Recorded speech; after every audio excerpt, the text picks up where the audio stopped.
Greetings. Well, I see some of y'all messages.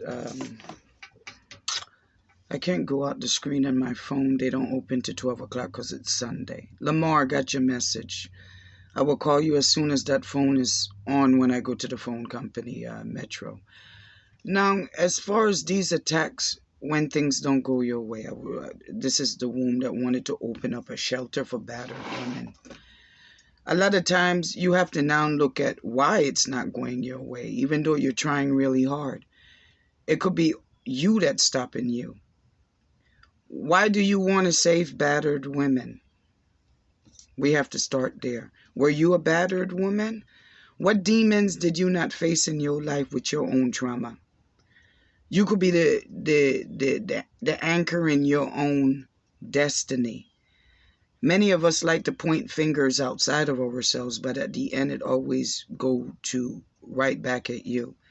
I will use me as an example. I was afraid at first to come out. At the beginning I didn't know.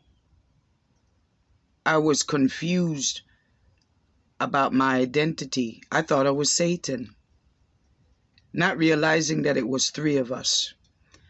The very first son that I met was Satan. He's the black sun. And Satan manipulates and lies. So I had to get past his lies, and a lot of his lies is in text. I don't read books, okay? So once I broke past Satan and understood the characteristics of the light, and my own identity had hit me in my face, I went through it. How do you come out and tell the world this message? And then I was dealing with my children, homosexuality. A lot of them, their issues in life was suppressing me. How do I stand up against tyranny when the devil itself was what I spawned?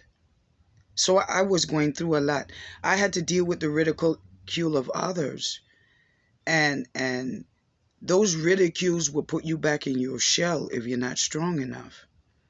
So with my battles, I had to literally knock every demon out. And literally didn't give a fuck no more with what people thought. And came out because I'm defending my son, the body that all lives within. If I give up on me, I give up on him. And I can't give up on him. He's the reason why all have life here. You live in his body, our body. I am soul to him. And he is of y'all. Y'all are selves to him, which means no other that y'all are him. Each of you individually. So my task coming and bringing this message wasn't an easy one. My family stomped me into the ground. I didn't get a clear way until I start standing up for myself and believing in myself and making a stand for myself. That's when things start falling in place. When I was going against myself and truth, being a coward, nothing went right for me. I got nothing but attacks. Family attacks, lovers attack, friendship. I had to utterly lose everything to face myself. I was running away from my own tail, realizing that you were the boogeyman underneath the bed. The nightmare stories that all talk about. They took my name and they took my identity from me and put it on something that is vile and evil. Not even a 2-ion man, but a 1-ion God that fell from grace. They ripped the dragons to shreds. Dragons, enemy number one, the red dragons. So try to understand what I was facing here. You trying to open up a shelter for battered women. Why? Maybe the heavens is going against it because that's not your calling. Maybe you need to discover you before trying to save a pack of battered women that put themselves in that situation. We all pick the mates that we lay with. We can sit here and curse like me calling my children bastard seeds. I mean, I never married a man. Did he ask? Yes, but I did not comply. I ran, and with good reason. not realizing that the seed that what I was running away from him with was in the seed that I took with me. I took the evil with me. So I see it like this. If you want to help battered women, you got to help you first. Because from how it sounds, you sound like a battered person.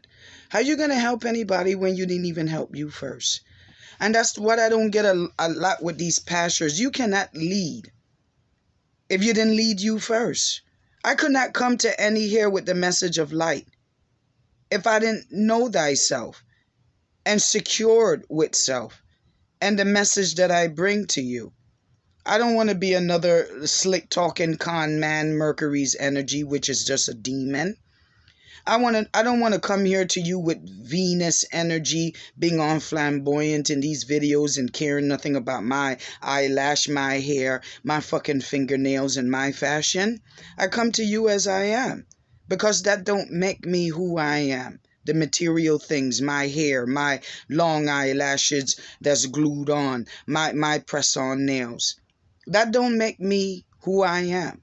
I gave y'all me because I wanted y'all to get the message, not be distracted with bling bling I have on, or tight clothes, or the makeup on my face like a clown. No. When you bring the message of light, you should be in your natural state. What I was once is not what I am now. I'm not a worldly person now. I've evolved. But I started from the bottom and rised all the way to the top. And I sacrificed myself to bring you this message. You have to make a sacrifice to do what you want to do to help others. You have to love your light. You have to feed on sun and moon. Balance the lights within you. Face all your demons so that your light can rise up. So that you can hatch Horus and become that neutron star. Too many of y'all that call yourselves Christian or any type of walking and trying to walk in that path, y'all neglect yourselves. How can any here love anyone when love truly starts from within you, your light? How can you take care of children when you didn't take care of your light? Y'all just feed your flesh. Going to the manicure or the masseuse for massage is not treating yourself good. That's just feeding the flesh. Feeding the light is connecting with sun and moon, pupil to pupil, and feeding, charging yourself, keeping your vibration, your frequency up. That's feeding the light.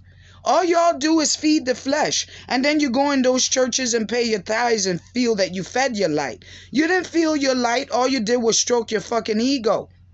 Those church buildings have nothing to do with your light. The church is the sun and moon. You go there to charge, no different than you charge a fucking battery. Y'all with the Wi-Fi. You went as far as now taking the mark of the beast in your vein, the nano chip. And the fungus, the parasite that come with it. But yet y'all are too blind to see this, but yet you call yourselves Christians. Really? Will the real Christian please stand up? Because I haven't met it yet. A real Christian should know of light. Should know that light is not in a building. Should know that light is actually the radiation that's inside of here that give all things life. Radiation is life. How could you think it's not? How do you live in a body that's filled with radiation and think that you wasn't correlated with it is my question. Why do you have a proton ion and a negative ion in your blood? None of you ask these questions? Why does a battery has a positive ion and a negative ion? Why is your blood like that? Why is there a sun and a moon? Why is there day and night? Y'all didn't ask the right questions. When you pray, you're not praying to the God of love. You praying to your material God. How can y'all ask for Jesus to quote anyone when Jesus is here to destroy the material God? You could never love Jesus enough. Jesus is never satisfied with love. For it's the heart. And the heart always seems to go for the wants of the flesh and not the needs of the light. The only way to balance that heart chakra, which is Jupiter, aka your Jesus, is bring the light in. And the only way to bring the light in is connecting pupil to pupil with sun and moon.